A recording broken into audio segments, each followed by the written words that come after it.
Hello! So, it's Captain Man Mark again. In this video, I want to talk to you guys about Star Wars. Now, I'm a big Star Wars fan. Still am, always have been. It seems like I've been a pretty big Star Wars fan my whole life. And growing up, I anticipated each prequel Star Wars movies as they came out. The first one came out when I was turning 5. And I anticipated those movies as they came out. And I really loved the prequels when I was a kid. In fact, I liked them better than the originals. But now that I'm an adult, that has switched. And I now have more of an appreciation for the originals than the prequels. I just think they're better movies, better storytelling, and the characters and dialogue is better written in my opinion. And so I watched The Phantom Menace recently, just the other day. I hadn't seen it in a little while, so this was the first time I watched it in however many years. And I didn't hate it. But there are things that I would change, and unfortunately, I think one of the weak spots is Anakin. And unfortunately, that's kind of a big deal in this movie. So in this video, I would like to share with you some of the changes that I personally would make, that I think would make the movie a more interesting movie.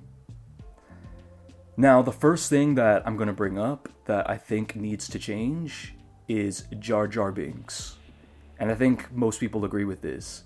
I mean, he was such a cartoonishly foolish character that it was distracting. That's how I feel about that. I feel like Jar Jar was too in your face about how cartoonishly foolish he is. He reminds me of Goofy from Mickey Mouse. In fact, I think there are comparisons that are very similar, and I almost think it's on purpose. I don't know. Could be. I feel like Jar Jar Binks took inspiration, possibly, from Goofy from Mickey Mouse, which isn't the best. I don't think we should be taking from Mickey Mouse as inspiration for Star Wars. That's just my take. Now, something else. In the story, his background story is that he got banished from his home because he was clumsy. He explained how something happened where he clumsily did something and it caused him to be banished. And I don't know, like, for me, I just feel like there could have been a better story here. Like, we know that they're at odds with the Naboo. Maybe he could have, like, stood up for somebody of the Naboo people or something like that, and it caused him to be banished. And, he stood up for what was right, even though his people are against the Naboo people. Something like that. And even if it wasn't that, maybe he could have had a more sophisticated story than just him being clumsy and that's it. I think he still could have been a goofy character, but you gotta have balance. Kind of like C-3PO in the originals, I feel like he was a goofy character that was balanced. It wasn't at every turn that he was this babbling fool. In fact, 3PO was actually useful a big chunk of the time. Jar Jar Binks is never useful, and if he is useful, it's by accident. For example, at the end when he's fighting in battle, he's accidentally taking out villains. He's accidentally taking out the battle bots and stuff like that. Now, I really enjoy Qui-Gon Jinn. He is arguably the main character in this movie. Now, something that I find interesting is that in this movie, he is actually Obi-Wan's master, but he is never mentioned in the originals. They never say that Qui-Gon is Obi-Wan's master, and if I remember correctly, it is kind of hinted that Yoda was Obi-Wan's master. If I remember correctly, I think in episode 5 they said that that he trained under Yoda. But if all of the younglings or whatever start off with Yoda for a little bit, like they have some courses with Yoda aside from their own master, then okay, I can understand that. But just for the sake of this video, let's just say Qui-Gon instead of being Obi-Wan's direct master, that he is a master Jedi, and that Obi-Wan is actually on his way to becoming a Jedi himself. So the reason why he's hanging out with Qui-Gon is to get some field work done, to test himself. So right now he's in a state of being tested on missions alongside another mature Jedi, which would be Qui-Gon.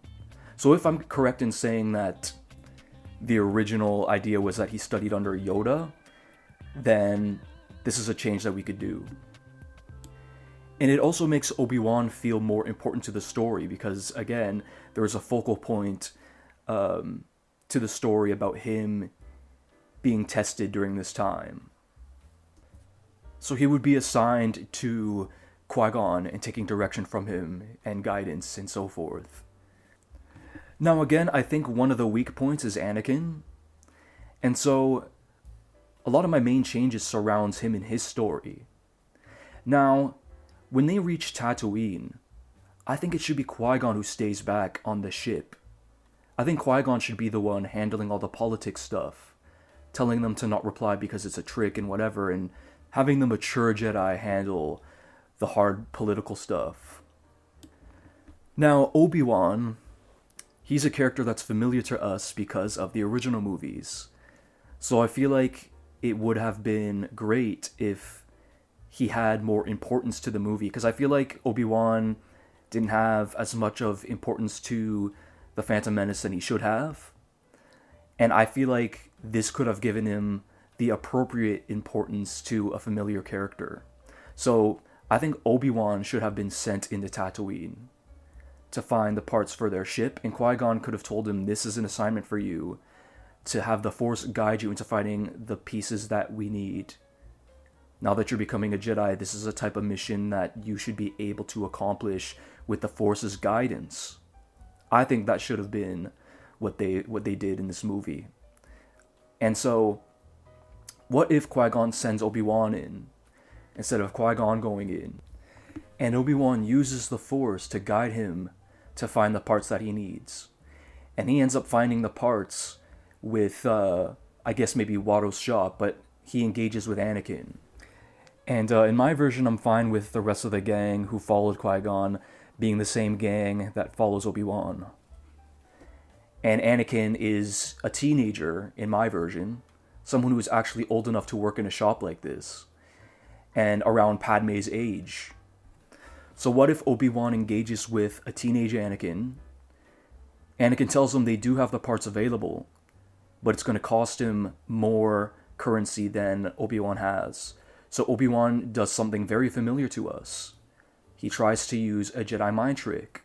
This would be a really nice throwback to A New Hope when, this is a familiar thing with Obi-Wan doing the Jedi mind tricks. So this would be a great throwback. Let's just say Obi-Wan tries to do a Jedi mind trick on Anakin, but Anakin actually resists it, which would be very unusual, especially for someone as young as Anakin.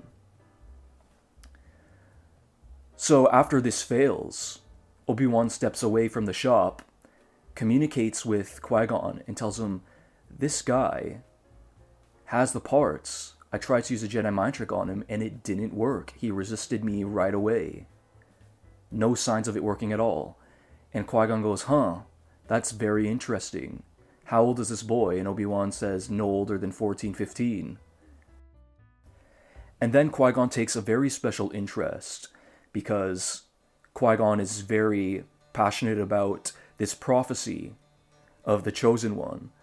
So he tells Obi-Wan to keep a close eye on him, because he might be a very unique individual.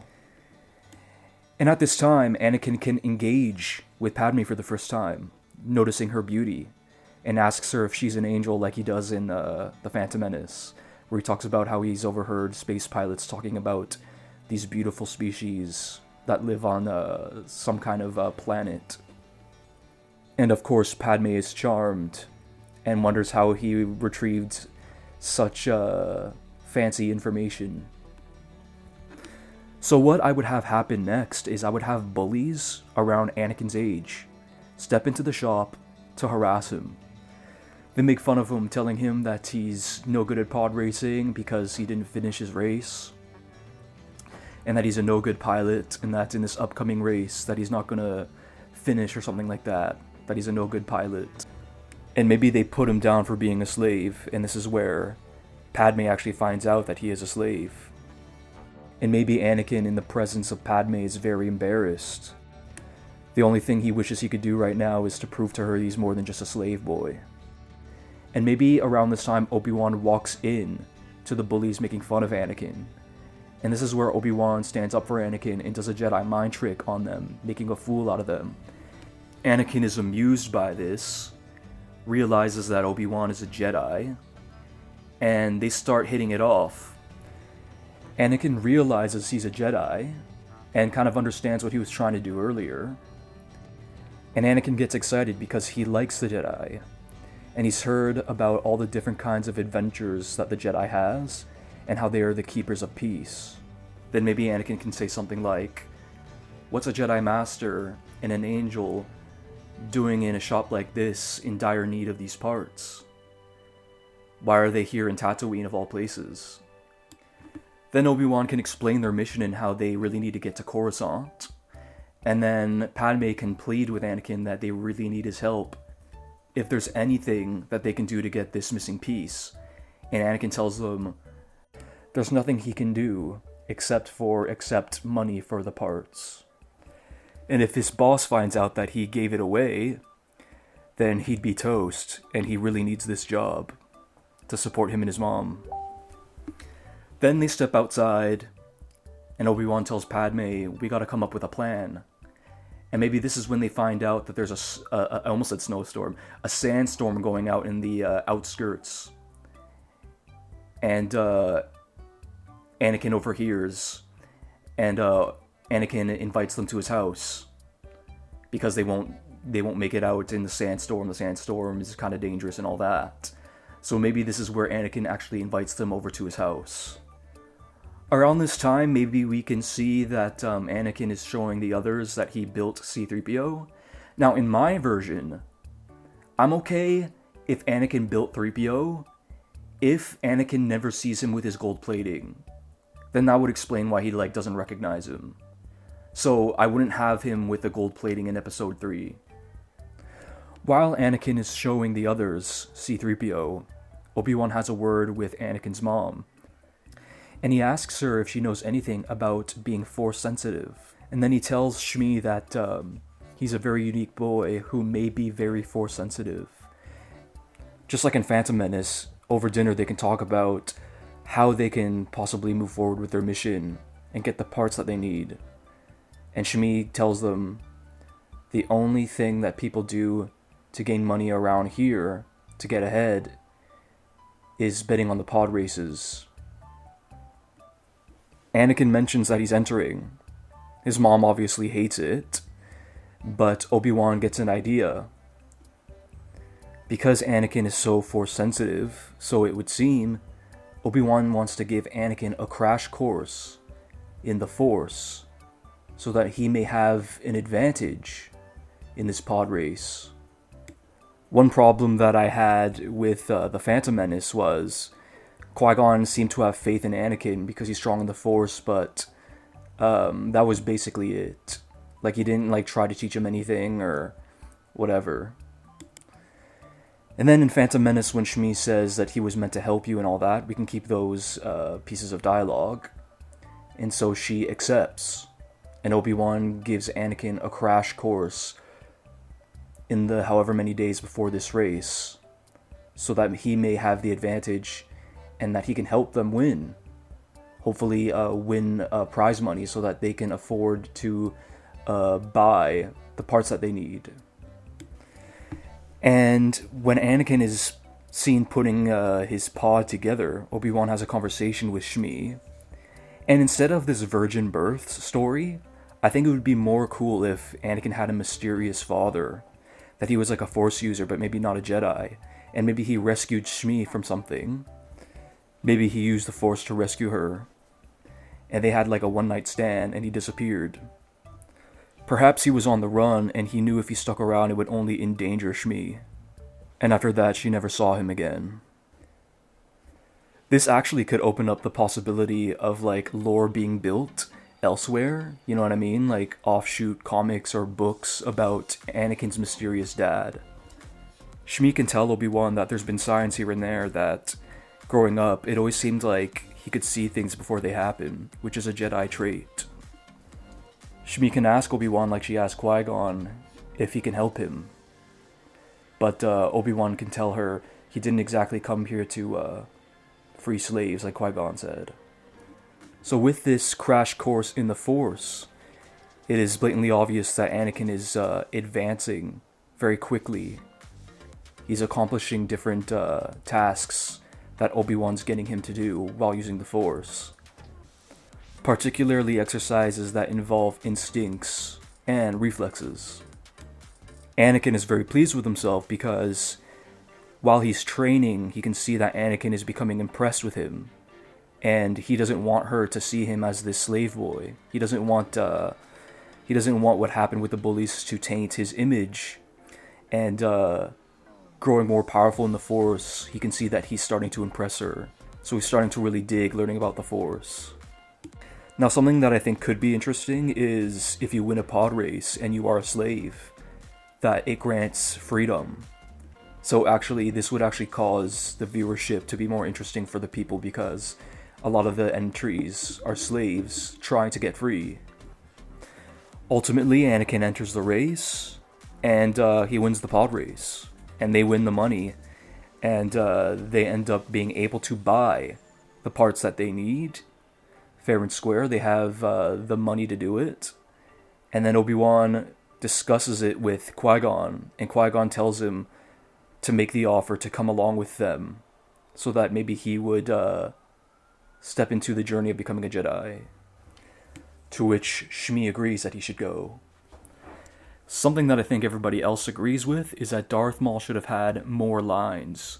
It's a little hard to add more story, but at least if he had a few more lines so that we can understand where he's coming from, that really would have helped.